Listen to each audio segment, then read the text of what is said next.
Claro, obviamente que de la Tierra esférica, obviamente el Sol es una gran bola de plasma y energía nuclear haciendo una especie de fusión, comiéndose a sí misma y en 5.000 millones de años se va a apagar, Sí. ¿no? O sea, se va a transformar en una nana roja. Sí, va a Es como cagar, decir, va a básicamente, acercarse a Mercurio, Venus y a la Tierra. y claro, exacto. Entonces, claro, bueno, pero 5.000 millones de años estamos Sí, viendo, no pasa claro. nada. Pero hasta el momento nadie vio absolutamente ningún cambio en el Sol más que los ciclos solares que ya se conocen desde la época de antaño, en donde hay máximos solares y mínimos solares y uno puede detectarlo a través de las manchas. ¿Qué son? Es una muy buena pregunta porque incluso dentro de la propia ciencia oficial tenés modelos alternativos de la gente, por ejemplo, de Thunderbird Project, que hablan de un sol eléctrico, pura y exclusivamente un transformador. Sí. El problema es que nadie sabe de dónde obtiene la energía el Sol. Está bien esa explicación del lado oficial de decirte se genera una fusión nuclear y se está comiendo a sí mismo, es una gran bola de hidrógeno, ¿no? Combustionando, en donde la superficie del Sol pasa a los 10.000 grados y el núcleo del Sol está más frío que la corona, supuestamente, pero que al mismo tiempo, como va a tardar tanto tiempo, vos no vas a ver cómo se consume a sí mismo. Del lado del universo eléctrico lo que te dicen es, hasta donde nosotros podemos ver o estudiar, el Sol tiene oscilaciones, no solamente tiene ciclos solares, sino que también oscila, pareciera como si se agranda y se achica mínimamente, pero parece que se agranda y se achica, y parece ser una especie de bobina Tesla, en donde incluso las manchas solares se ven negras porque el Sol adentro es hueco, está negro. Yo te estoy diciendo lo que dicen ellos, ¿eh?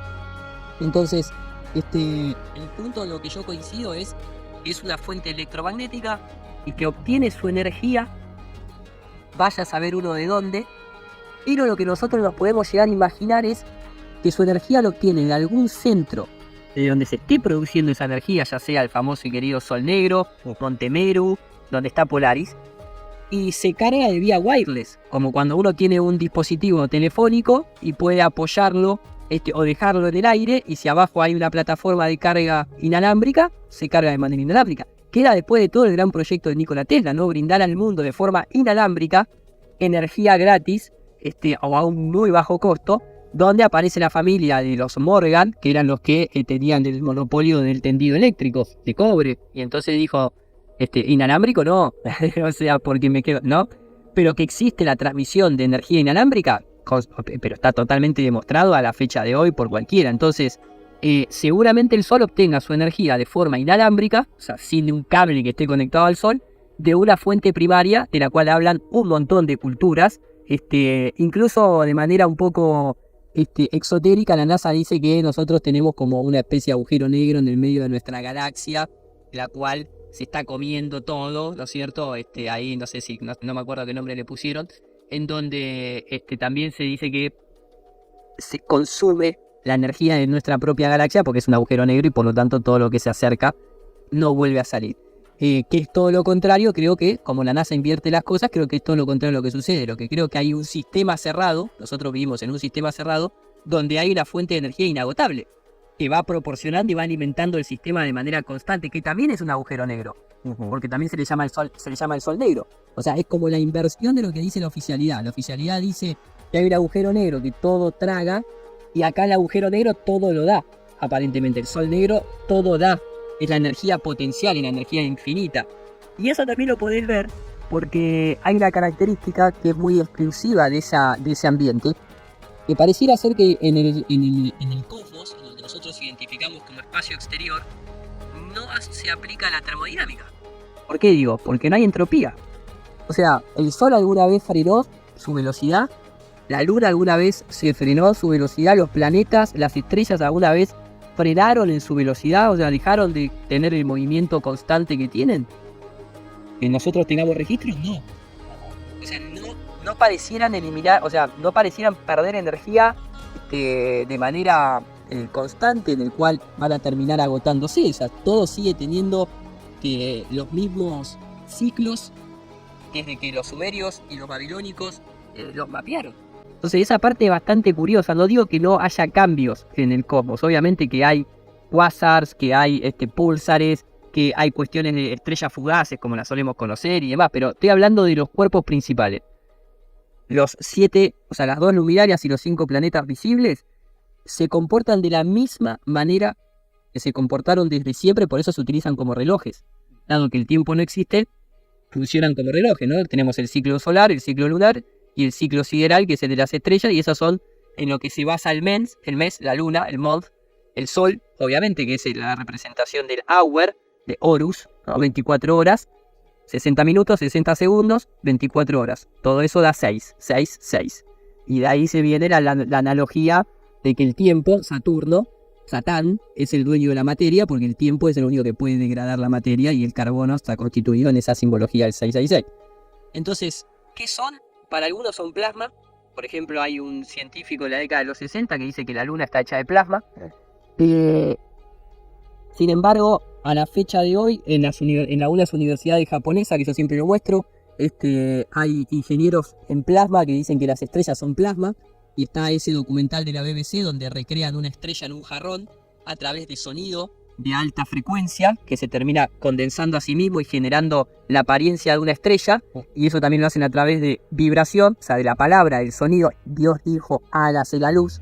La palabra es la que crea, la palabra tiene sonido, el sonido tiene vibración, configura la materia. Sí. Porque todo es esotérico y exotérico. Lo que pasa es que el modelo heliocéntrico solamente lo aborda desde el lado materialista, exotérico, pero todo está relacionado. Por lo tanto, para mí, para cerrar la respuesta, y disculpame que las haga larga la respuesta, es plasma, en el estado de la materia pareciera ser plasma.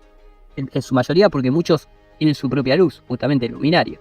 Pero debe tener obviamente una configuración eléctrico-magnética, porque también así se pueden observar algunos campos de ellos. Entonces, no tengo mucho más. Después, ¿para qué se utilizan? Para las cosechas, para los ciclos y para determinar, entre comillas, el tiempo, si se quiere, de los ciclos de nuestro mundo. O sea, es innata al ser humano. El ser humano se ha metido en problemas con los cielos por querer saber, por morder de la fruta del conocimiento. Sí. El conocimiento del bien y del conocimiento del mal. No se dice del conocimiento simplemente. Sí, eso. De la dualidad. Entonces, hemos descendido a este plano material para querer conocer, para querer experimentar. Y hay una palabra que es el porqué. De hecho, en inglés, en castellano está mal visto cuando alguien te dice voy a cuestionarte, porque es como que no me cuestiones. Sin embargo, en inglés preguntar si se question. O sea, cuestionar en inglés es preguntar en realidad. Pero también está buena la raíz de quest, es buscar. Uno a través de una pregunta lo que está haciendo es buscar. Está buscando la respuesta. Y obviamente vos me preguntás el por qué harían todo esto. Bueno, primero hay que entender la configuración actual del mundo. Nosotros no vivimos en un mundo que te dice la verdad. Entonces la primera pregunta sería, ¿por qué me van a decir la verdad? Si es un mundo lleno de mentiras. O mejor dicho, las personas que habitan el mundo, porque el mundo no miente. El mundo justamente, si hay algo que tiene, es que se muestra como es. La naturaleza no te está queriendo mostrar una curvatura donde no la hay. No, es que el agua se curve tampoco te lo muestra. La naturaleza te muestra, acá estoy yo. Yo soy el juez, soy yo misma, la naturaleza. Observame y decime qué es lo que ves y eso es lo que soy. Entonces, el mundo no miente, pero la gente que está a cargo de este mundo, que se ha puesto a cargo de este mundo, lo ha hecho a través de mentiras. A través de, podríamos entrar en la política, la corrupción, la desobediencia en términos, si se quiere, de honor militar, etcétera, etcétera. Entonces, ya de por sí es un mundo, vamos a decirlo así, la gente del mundo miente. Entonces, ¿por qué te dirían la verdad? Si te han mentido en todo, ¿por qué te dirían la verdad del lugar en donde vivís? Si la respuesta no te la tiene que dar la gente, la respuesta te la tiene que dar el propio mundo en el que vivís. Y el propio mundo te está hablando y te dice, acá estoy yo, mirá, experimentame, estoy quieto y soy recto. Entonces, el por qué la gente hace eso, yo creo que es bastante fácil de entender, es por control y poder. Lo que pasa es que a veces esas cosas quedan vacías, es como que decir, bueno, está bien, entiendo que lo hacen para controlar algo, ya sea sociedades, etcétera, etcétera. También lo hacen por poder, lógicamente. También hay en la época de hoy, también hay un beneficio económico. No, recordemos que simplemente la NASA gasta 67 millones de dólares por día, sí. Solamente la NASA. Y para ir al espacio se quema mucho combustible, pero con los efectos especiales que usan, la verdad que no sé a dónde se llevan los 67 millones de dólares por día. Solamente la NASA, después tenés un montón de derivados y demás, y obviamente la NASA también es una agencia que tiene patentes y invenciones de otras características que tienen que ver hasta con la pasta de dientes, literalmente. O la almohada con memoria, o no sé, software de tráfico aéreo, etcétera. Pero a lo que voy es, si esta pregunta vos se la haces a Sigmund Freud y le preguntás cuál es la importancia de la doctrina copernicana, él mismo ha escrito acerca de eso, se llaman las heridas de la psique, según Sigmund Freud, y él establece que la herida, lo que más daña el alma de un ser humano, fue la doctrina copernicana, porque le hizo creer a la gente que ya no es más el centro de la creación y no tiene ningún propósito en la vida, y que puede darle su poder y su voluntad en lugar de a sí mismo a otro. Ese otro puede ser el dinero, puede ser el gobierno, puede ser tu jefe, o puede ser lo que vos quieras, incluso un dios de barro, un ídolo de barro, lo que vos quieras. Pero el punto es que la psique del ser humano la han dañado y te han corrido a vos de tu centro, sí, solamente con la doctrina copernicana, no con otro tipo de doctrina, o sea, con el hecho de que la Tierra es una esfera girando alrededor del Sol sin que vos lo puedas ni experimentar ni comprobar. Es una religión, eso es una creencia. Después el propio Sigmund Freud dice que la segunda herida es la teoría de Darwin. ¿Por qué? Porque trata al ser humano como un animal más, el cual puede ser mercantilizado, puede ser comercializado, porque no tiene ninguna divinidad interna y por lo tanto no tiene dueño, si se quiere, no tiene creador, mejor dicho, porque dueño hace alusión a una cuestión de comercio, no tiene creador. Entonces, al no tener creador, esto es una selva en el que vos no le debes nada a nadie y por lo tanto yo, si quiero, porque tengo más fuerza, te puedo esclavizar. Eso era el argumento que utilizaban los ingleses para esclavizar a los negros de África. Decían que estaban más cercanos a los animales, al primate, al simio, etc. Y por lo tanto, al no tener alma, podían ser comercializados. Y en cambio ellos, que eran gente de una estirpe caucásica, vamos a decirlo así, eran creados por Dios. Y por lo tanto ellos no podían ser comercializados, porque éramos criaturas de Dios. Fíjate hasta dónde llegan. Y la tercera herida, bueno, se pone Sigmund Freud él mismo, dice que el descubrimiento del subconsciente. Entonces, ¿por qué? Porque es el único sistema que ha permitido el ateo materialismo. Y el ateo materialismo termina en el transhumanismo, en la mercantilización de las almas, termina en el sometimiento al ser humano, en la desvalorización total, en las promesas falsas al mejor estilo del arca de Noé, pero ahora es Elon Musk que te va a llevar a Marte, porque si nosotros seguimos contaminando, o si los glaciares se derriten y todo se inunda. Es la teoría que da lugar a la teoría de la evolución, porque si la Tierra no es una esfera, entonces no hay un meteorito que vino y mató a los dinosaurios, entonces los dinosaurios habría que rever todo ese tipo de historia. Entonces la Tierra plana tiene una potencia de desorientación, de reorientación, mejor dicho, hacia adentro, como tal vez no la tenga ningún otro tipo de temática. Entonces, obviamente es muy amplia, es muy abarcativa, pero cuando uno se va metiendo te vas dando cuenta de la importancia que tiene y por qué ellos incluso invierten tantos y tantos recursos en sostener la mentira de la doctrina copernicana. Que cada vez se les hace más fácil, obviamente, porque existe la tecnología audiovisual y todos lo seguimos viendo por televisión y hoy en día ya haces un prompt en un input de una inteligencia artificial y te dibuja un perro en Marte.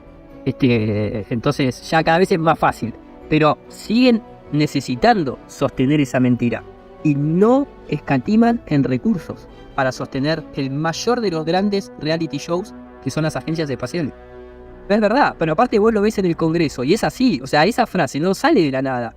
Vos vas a las audiencias de cuando la NASA va a pedir presupuesto para instalar un observatorio para que los meteoritos no nos ataquen. Y es así, los tipos van dando vueltas y nunca terminan de contestar nada. ¿Y cuál es la próxima misión? A Marte, pero no era que iban a ir a la Luna, sí, pero la Luna todavía no. Y siempre van dando vueltas y es un show. O sea, es un show, pero se van con 20.000 millones de dólares todos los años. Hoy en día, realmente, si ustedes entran a los portales oficiales, incluso de deportes, está saturado, porque esa también es parte de la estrategia, saturar. Está saturado de noticias sin sentido con cosas de la NASA descubre una galaxia con forma de calabaza. La Agencia Espacial Europea, a través de un lente gravitacional, logra ver un planeta que está hecho de diamantes. Expertos de Harvard anuncian que hay una roca que podría ser una nave extraterrestre a 7.300 millones de años luz. Cosas que, pero vos lees el título, sí, pero hay plata puesta ahí. O O sea, hay alguien que escribió ese informe, se deliró, empezó a escribirlo y se publica, y eso no es gratuito. Entonces, el nivel de saturación, hoy en día, cualquier tipo de película o de juguete, de juegos para niños, está relacionado con astronautas o con dinosaurios. Sí. Entonces, vos vas viendo, es la programación de la nueva generación, porque van a ser, y eso es un tema que tal vez podríamos hablar en otro capítulo, porque toda la programación está orientada para que en 3 generaciones, 4 máximo, se presente ese famoso Blue Beam Project y se planifique esa falsa invasión alienígena. Entonces tienen que ir programando a las sociedades anteriores, porque hoy en día ya los hijos de tus hijos van a nacer con más ciencia ficción orientada al espacio exterior que con una ciencia ficción orientada a la religión. Entonces va viviendo el cambio generacional así, de esa manera. No solamente se están riendo en términos presupuestarios, se están riendo en términos espirituales, porque supuestamente el James Webb, al igual que el Hubble, Sí. y le llaman el ojo en el cielo, justamente, ¿no? Haciendo alusión al ojo en el cielo. Supuestamente, ¿cuál es la misión del James Webb o en el Hubble? Es encontrar los orígenes del universo. Como nadie te puede decir cuáles son los orígenes del ser humano, porque dentro de la teoría oficial, ya sean las institucionalizadas religiosas o la propia historia, supuestamente una te dice que venimos de los cavernícolas, que venimos del mono, pero la teoría de la evolución no te lo puede comprobar. Y entonces hay que dar una explicación de cómo surgió, cómo se creó este videojuego, cómo se creó esto donde nosotros estamos. Entonces, ellos te tienen que dar una respuesta. La van a hacer larga, entonces ellos te dicen, no, es que nosotros con el James Webb lo que podemos es observar 5 segundos después del Big Bang. O sea, no podemos ver a dónde, ¿no? Y esta idea de que un telescopio es una máquina del tiempo y que vos estás viendo millones de años luz hacia atrás, cuando subís a 40 kilómetros no se ven las estrellas. O sea, no, pero bueno, ellos te tienen que exoterizar el Génesis y te tienen que dar una respuesta de quién sos vos, por qué estás acá, así sea sin ningún propósito, y cómo se creó este mundo. Y por eso no es casualidad que la teoría del Big Bang haya sido propuesta por un catedrático católico belga llamado Georges Lamaitre, que pertenecía o fue asistido por los jesuitas. Entonces, fíjate, Galileo, jesuita. Copérnico no, porque todavía no existía la orden, pero estaba en la iglesia. Sí. Kepler, jesuita. Georges Lamaitre, asistido por jesuita. Maximilian Schell, jesuita. Athanasius Kirchner, jesuita, que fue el que planteó que la Tierra tenía una bola de lava en el centro. Maximilian Schell fue el que sacó la distancia de la Tierra al Sol a través del tránsito de Venus, asumiendo que Venus tenía el mismo diámetro que la Tierra, etcétera, etcétera. Según el modelo, todo el modelo heliocéntrico fue creado por la Iglesia Católica Apostólica Romana con su orden jesuita, que fue en el medio. Y claro, con esto capaz que podemos cerrar, pero fíjate qué inteligente. La orden jesuita no es una orden cualquiera. Dentro de la propia iglesia, la orden jesuita es la orden que prometió, digamos, destruir la iglesia desde adentro. Por eso tampoco nunca quisieron que hubiese un papa jesuita. De hecho, el Papa Francisco es el primero dentro de la historia. La orden jesuita, que fue una orden militar, fue expulsada, fue la única orden expulsada varias veces de la propia iglesia. Y la última restitución fue cuando secuestran, cuando en la época de Napoleón, secuestran al Papa de ese momento y piden el rescate a través de, bueno, volvemos otra vez a entregarles al Papa, no me acuerdo cuál era, si ustedes restauran la orden jesuita. Así fue que la orden jesuita volvió a estar incorporada en el Vaticano, secuestrando un Papa. O sea, fíjate al nivel de que llegan estos tipos. Bueno, estos tipos que juraron, porque tienen vínculos con la era templaria, que fueron traicionados justamente por Felipe el Hermoso y por el Papa de esa época, etcétera, etcétera. Ellos juraron la destrucción de la iglesia. Y, oh casualidad, crearon el mejor sistema de creencias para destruir el espíritu y la conexión con lo divino. O sea, la orden jesuita no es que va a destruir la iglesia porque va a entrar y va a poner una bomba. Ya lo podían haber hecho. Sí. Lo que hicieron fue, pero si vos destruís la institución, no destruís la fe, no destruís a los feligreses, a los creyentes no lo vas a destruir, al contrario, lo vas a potenciar más. Sin embargo, ahora se entiende con esta nueva visión que al crear la doctrina copernicana, comenzaron a destruir la posibilidad de que la gente vuelva a conectarse con el cosmos. Así es como están destruyendo a la iglesia, habiendo creado el único sistema de creencias que apunta al ateo-materialismo y no a la espiritualidad. Brillante lo dice. Hasta que llegamos nosotros y nos dimos cuenta.